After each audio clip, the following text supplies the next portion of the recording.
ഇത് അതിൻ്റെ 32 ഇഞ്ച് സെറ്റാണ്. പാലിൽ പൊട്ടി താർന്നു വന്നതാണ്. അപ്പോൾ അതിനകത്ത് കിടക്കുന്ന പാല് സാംസങ്ങിൻ്റെ സിംഗിൾ കോഫിൻ്റെ പാലാണ്. അപ്പോൾ നമ്മുടെ ഇരിക്കുന്ന പാല് BOയുടെ പാലാണ് നമ്മൾ ഇടാൻ പോണത്. അപ്പോൾ എന്തായാലും സാംസങ്ങിൻ്റെ ഓപ്പോസിറ്റ് ആയിരിക്കും BOയുടെ പാലിൽ. BOയുടെയും LGയുടെ പാലിലും ഓപ്പോസിറ്റ് മിററാണ്. സാംസങ്ങിന് സെയിം ആയിട്ട് വരുന്ന ഒന്നെങ്കിൽ PT പാലായിരിക്കണം, അല്ലെങ്കിൽ MAയുടെ പാല്. ഏകദേശം രണ്ടും ഒരേപോലെയാണ് വരുന്നത്. ഈ 3 പാലും ഒരേപോലെ വരും. LGയും BOയും ഒരുപോലെ വരും. അപ്പോൾ എന്തായാലും നമുക്ക് തഴുതിരിക്കണം. അപ്പോൾ നമ്മുടെ റിമോട്ടില്ല, സർവീസ് റിമോട്ടില്ല, ലോയിഡിൻ്റെ റിമോട്ട് ഇല്ല, കസ്റ്റമർ നമുക്ക് തന്നില്ല. അതുകൊണ്ട് നമ്മൾ കോമൺ റിമോട്ട് ഇട്ട് സർവീസ് മോഡ് എടുത്ത് തഴുതിരിക്കുന്നതാണ്. ലോയിഡിൻ്റെ സർവീസ് മോഡ് ഏതാണെന്നുള്ളതും പിന്നെ അതെങ്ങനെയാണ് തഴുതിരിക്കുന്നതും എങ്ങനെയാണെന്നുള്ളതാണ് കാണിച്ചിരിക്കുന്നത്. ആ വീഡിയോ നോക്കി മനസ്സിലാവും. മിററാണ് കിടക്കുന്നത്, നോർമലാകുമ്പോൾ തന്നെ തലതിരിഞ്ഞ് വരും. പിന്നെ അടുത്ത് വരുന്ന ഡിസ്പ്ലേ ഓപ്പോസിറ്റ് ഒരു TV വർക്ക് ചെയ്തിട്ടുണ്ടായിരുന്നു.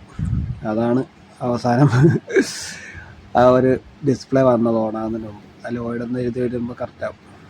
അത് ഓപ്പോസിറ്റ് TV വർക്ക് ചെയ്തിട്ട് അതിൻ്റെ മിറർ നേരെ അടിച്ച് അതിൻ്റെയാണ് ഓഫാകുന്ന നേരത്ത് പിക്ചർ വരുന്നത്. അത് നോക്കണ്ട, അല്ലാതെ വരുന്ന പിക്ചറുണ്ട്, അതാണ് കറക്റ്റ് ലോയിഡെന്ന് എഴുതി വരും. അപ്പോൾ അങ്ങനെ ലോയിഡിന് സ്മാർട്ട് TVക്ക് തലതിരിക്കുകയാണെങ്കിൽ റിമോട്ട് ഇല്ലെങ്കിലും നമുക്ക് ലോക്കൽ റിമോട്ട് വെച്ച് നമുക്ക് ഏകദേശം നമുക്ക് സെറ്റ് ചെയ്ത് വിടാൻ പറ്റും. പിന്നെ റിമോട്ട് മെനു സാധാരണ സർവീസ് മോഡ് തന്നെയാണ് ലോയിഡിന്. മെനു ഡൗൺലോഡ് 47 ആണ്. പിന്നെ അതിനകത്ത് മാപ്പിംഗ് ഉണ്ടെങ്കിൽ ഓൾറെഡി T-Combo മാപ്പിംഗ് ഓപ്ഷൻ ഉള്ളതുകൊണ്ട് ഒരു സ്വിച്ച് ഉള്ളതുകൊണ്ട് നമുക്ക് പിന്നെ മാപ്പിങ്ങിൻ്റെ ഓപ്ഷൻ്റെ ആവശ്യമില്ലായിരുന്നു. സാധാരണ മാപ്പിംഗ് ഉണ്ടെങ്കിൽ അത് മാറ്റാനുള്ള ഓപ്ഷൻ സർവീസ് മോഡിലുണ്ട്. അപ്പോൾ ഇപ്പോൾ BOയുടെ അല്ല വേറെ LGയുടെ പാല ഇടുന്നെങ്കിൽ നമുക്ക് മാപ്പിംഗ് എന്തായാലും മാറ്റാൻ പറ്റില്ലല്ലോ. അപ്പോൾ വേണമെന്നുണ്ടെങ്കിൽ നമുക്ക് മാപ്പിംഗ് അതിൽ തന്നെ മാറ്റാം. അതിൻ്റെ അകത്ത് ആവശ്യമില്ലാത്തതുകൊണ്ട് ഞാൻ ഓൾറെഡി ചെയ്തില്ല അത്.